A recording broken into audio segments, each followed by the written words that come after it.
Welcome back to my channel. I am back with another review, so if you haven't already, please hit the subscribe button and the notification bell so that you know every time I upload a new video. A lot went down in this episode, so let's just get right into this review. So at the very beginning of this episode, Sierra and Renie end up meeting up, and Sierra starts opening up to Renie about the new relationship that she's been in since finalizing her divorce from Eric. Now, Sierra does admit that she wants to keep this relationship kind of private, and she doesn't want to rush things because she knows that she's rushed other relationships in the past, and she doesn't want everybody talking about how she moves from relationship to relationship.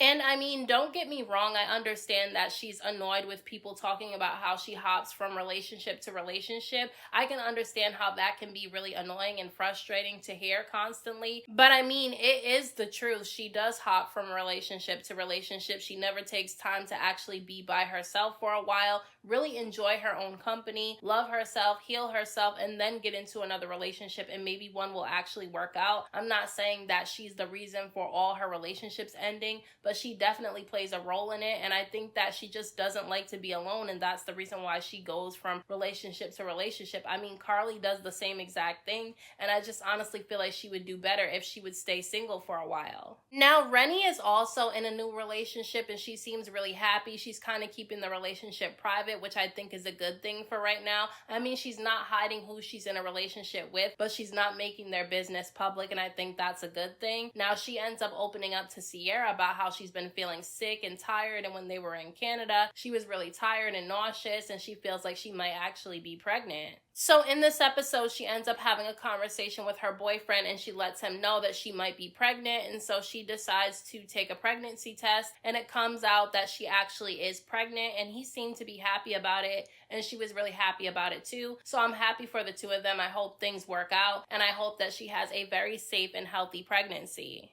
Now, speaking of pregnancy, Jessica White has been suffering from fertility issues, and so has Amy, and they meet up in this episode and they have a conversation about it. And I think that it was really important for them to have a conversation like this on this television show that a lot of people actually watch, because there are a lot of women that are suffering from infertility, and, you know, they feel alone. They're suffering in silence by themselves, and they're hurting every single time they see a friend or a family member get pregnant, and they're struggling to be able to get pregnant. And so I think it was good that they were able to have this conversation. But Amy actually feels like she needs to have a conversation with Mozzie about her infertility, because she actually found out in high school that she might not be able to have children on her own. And so she never told Mozzie this. So for years, they were actually trying to have a baby, and he thought that he was the reason why she couldn't get pregnant. And so she sits down and has a conversation with him about this in this episode. And honestly, I think that it was good that he was very comforting to Amy, and he made her feel comfortable enough to share this information.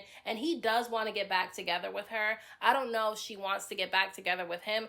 I personally don't think that she should, because it didn't work out the first time, it didn't work out the second time, and I highly doubt that it'll work out the third time. So I honestly think that they need to be apart from each other, and maybe if he gets his life together, maybe one day they can get back together. I just don't think right now is a good time, but I'm glad that the two of them are still friendly with each other and that they were able to have this conversation. Now, Yandy is going through a really tough time right now, because when she was in Canada on the trip with the rest of the cast, actually Mendeecees ended up telling her that he doesn't know if he wants to stay in this marriage with her, because he feels like she doesn't make him and the children a priority. She's always worried about outside things like being with her friends, work, and then on top of that, she still wants to give one of her eggs to her cousin Keisha, and he's really not okay with that, and she still wants to do it anyway. But she did say that she's not willing to give up on her marriage and that she really wants to give it a try. And look, I'm not going to be one of those people that judge Yandy and say, just leave him, girl, just leave him, because she does have a lot invested in this relationship. They've been together for quite some time. They're married and they have children together. So I think that they should try to work things out, maybe go to marriage counseling and see if that helps. But if it does not help, then I think it's okay for the two of them to call it quits, because clearly Mendeecees is not happy, and because she knows that Mendeecees is not happy with her, she's not going to be happy either.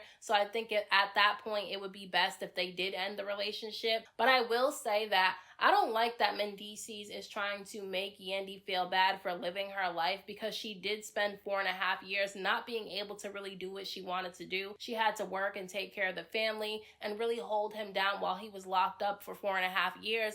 And so she really put her life on hold, and now that he's back, she's able to do some of the things that she really wants to do. And I feel bad that she feels guilty doing the things that she wants to do because he feels some type of way about it. Now, I will say that Mendeecees does have some valid points. Yandy does need to be able to balance her work and her family life as well, because she does need to make her family and her marriage a priority. She chose to get married and have children, so she definitely does need to make them a priority. However, I feel like she shouldn't have to give up the things that she really wants to do in her life just because it makes Mendeecees feel uncomfortable. Mendeecees claims that Yandy might be a little bit too independent for him, but the thing about it is that he does need to take accountability for that, because he did get locked up and was locked up for 4.5 years, and she had no choice but to be independent. So now that she's used to doing everything herself and making decisions on her own, it's probably hard for her to adjust to thinking about him too. Now, I do think that she needs to work on that if she wants her marriage to work out, but I do feel like she should be able to have her family life, her friends, and also her career. I just think that she needs to learn to balance it a little bit better.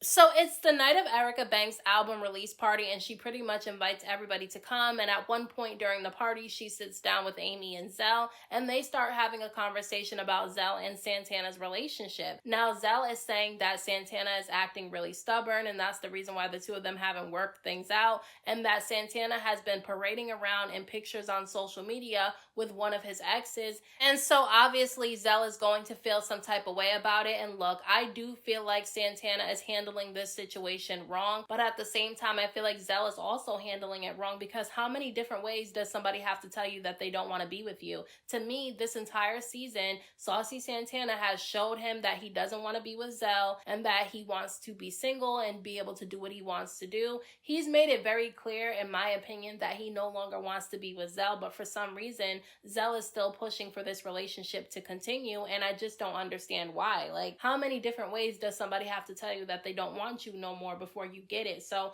I just feel like Zell is purposely putting himself through this situation, because if Santana is parading around with one of his exes, that should be the biggest sign that this guy no longer wants to be with you.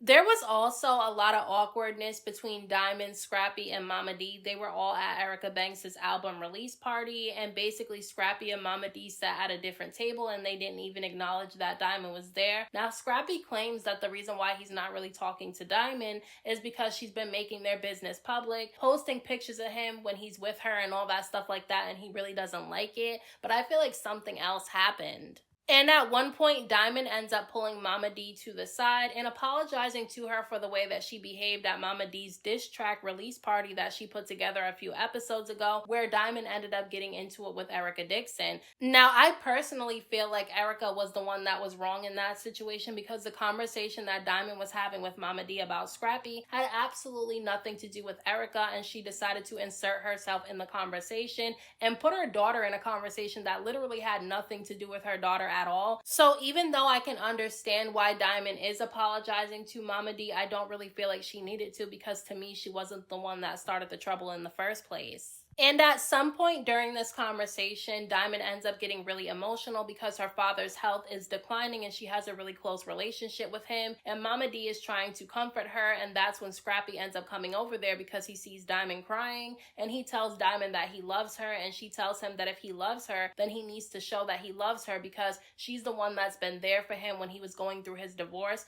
And he admits that that is true, that she is the only one that was actually there for him when he was going through a really rough time. And so the two of them end up hugging. But look, I don't see them making up anytime soon. Diamond has gone on a few interviews since this season has been airing, and she's basically said that she's no longer dealing with Scrappy anymore, addressed the issues that she has with Scrappy, and then I just saw that she recently got engaged to somebody else, so I'm interested to see what happens with this whole situation. Now, Jessica White ends up going to visit Karlie because obviously Jessica has not been feeling well, and so she wants Karlie to cheer her up and spend some time with her. And so when she goes over to Karlie's house, they're sitting down on the couch having a conversation, conversation, and all of a sudden Kai walks in the door. Kai is, Karlie's boyfriend, the one that she claims is cheating on her and she went to try to cheat back with him. Yeah, that guy. He walks in the door with an attitude and starts scolding Karlie because she didn't make him dinner, and I don't understand why he can't just go into the kitchen and make his own damn dinner or go out and get something to eat. I mean, it's as simple as that. She doesn't have to cook him a meal if she's sitting over there entertaining her friend,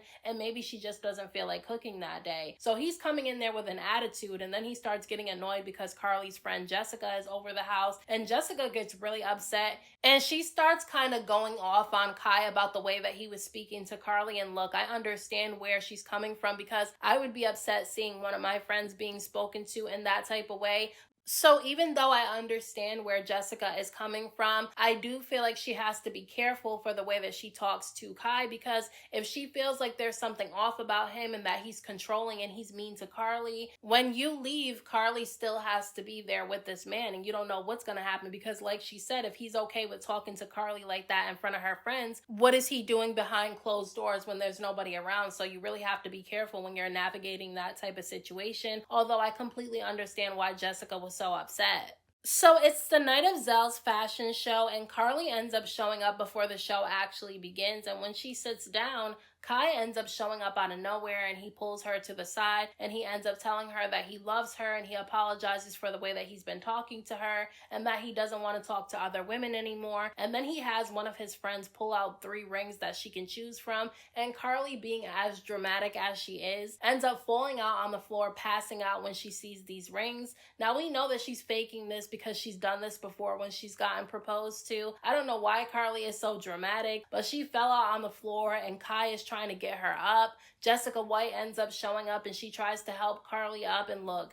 And when Jessica White finally gets Karlie up off the floor, Karlie is hugging Kai and she's crying, and he's basically trying to calm Karlie down. And Jessica gets really upset, and she tells Kai that she feels like he's full of shit because just the other day he was talking to Karlie any type of way, and now all of a sudden he's trying to propose to her. And so she walks away from the situation, and basically Kai ends up telling Karlie that this is not an engagement ring, that he just wants to give her a promise ring because he really wants things to work out between the two of them. And I agree with Jessica White on this. Why is this man basically 50 years old and he's giving out promise rings? Like, to me, that's stupid. To me, it is a manipulation tactic for him to give her a promise ring after all the drama that they've been having in their relationship. But Karlie likes the drama, and that's why I feel like Jessica shouldn't get too involved in this situation, because Karlie said that she wants the ring, okay? She's gonna be with him and she wants the ring. She doesn't even really care about getting married. So she likes the messiness and the drama of this relationship. She doesn't want to leave the relationship, because if she wanted to, she would have. So I do feel like Jessica is getting herself a little bit too worked up about the situation.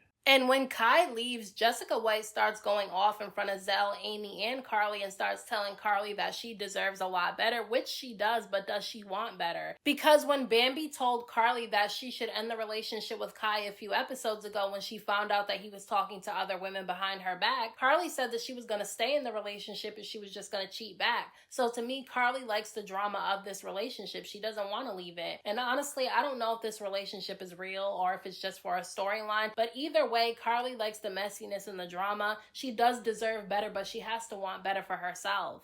So those are my thoughts on this week's episode of Love and Hip Hop Atlanta. Let me know what you guys thought about this episode down in the comment section. Don't forget to hit that like button for me. I appreciate it. Don't forget to subscribe to my channel for more videos and hit the notification bell so that you know every time I upload a new video. Thank you so much to everybody who has subscribed to my channel. I appreciate you all. And until next time, I will talk to you guys in my next video.